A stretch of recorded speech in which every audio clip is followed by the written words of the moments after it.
This morning I'll be talking about Musketeer Oskar Niemeyer.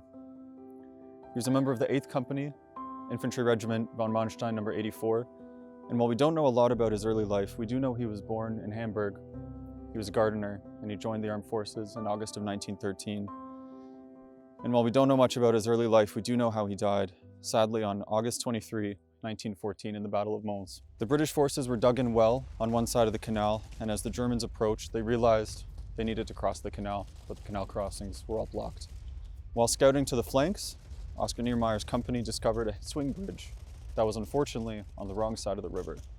Under his own initiative, he leapt into the canal, swam across, obtained a barge, swam back, and loaded his forces and his comrades onto that barge before swimming it back to the British side, where they were able to establish a foothold. While the British were suppressed by the German fire, Oskar climbed to the top of the bridge controls, swung the bridge across, enabling that strong foothold for the Germans, and ultimately perished at the bridge controls, saving the lives of his compatriots. And there's two big things that I think about when I think about the sacrifice of people like Oskar Niemeyer. The first is the reflection on how young so many of these soldiers were, in their teens, in their 20s, and their 30s. And I'm 30-year-olds now, and as I walk through the cemetery, I see so many gravestones of people younger than me. And I think about all that lost potential that we'll never see, that they never saw, and that we'll never have. And I also think about the bravery of people like Oskar Niemeyer, the first recipient of the Iron Cross in the First World War for the German forces. How many moments do we not know about? How many moments were lost because they weren't mentioned in dispatches, they weren't mentioned in letters to their families? And these moments lie around us. And we can breathe them in, we can see them around us, but we'll never experience them, and we'll never appreciate everything that went into those battles and into those lives. So as we stand here, I think those are the reflections that often come to me in these grave sites. And I hope that in 1914, the memory of those people that have died can carry on to 2025, and that we do carry that weight of their memory as we continue to remember them in places such as this, a joint place of remembering.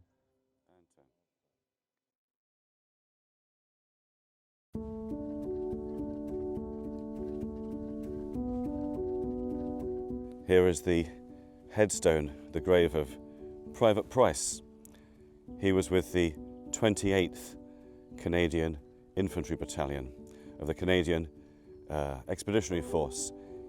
He was conscripted in 1917 in Moose Jaw, Saskatchewan. And by May 1918, he was then brought to Europe, and he fought in the last 100 days of the First World War, which was intense and very aggressive fighting that culminated for him in the Battle of Mons.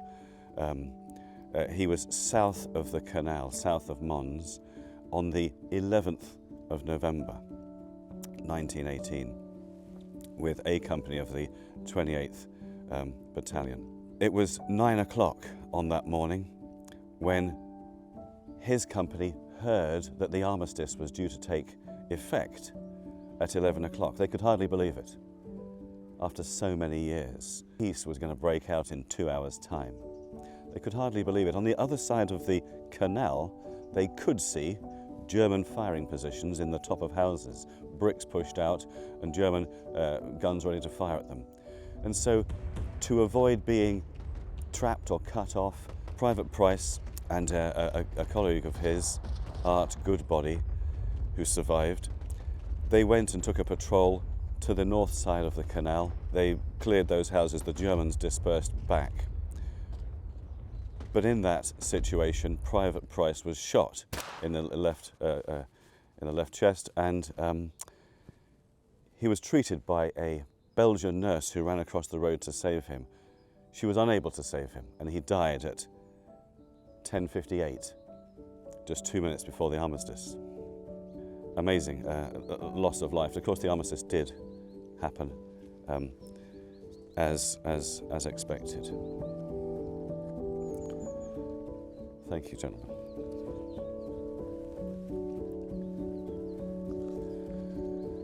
I'd like to know what it was like in Saskatchewan in 1917.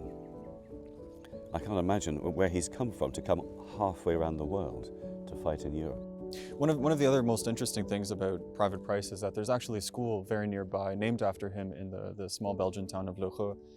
And they have a very beautiful monument named after him and his sacrifice in that town. 100 years later, we still have the gravesite, we still have a school named after him. And while his life ended in 1918, it's very clear that his impact has lived on for over a century.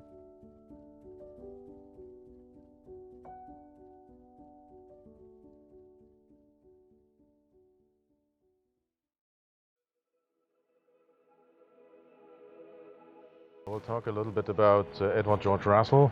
He was born 1885 in Middlesex in England, Kentish Town.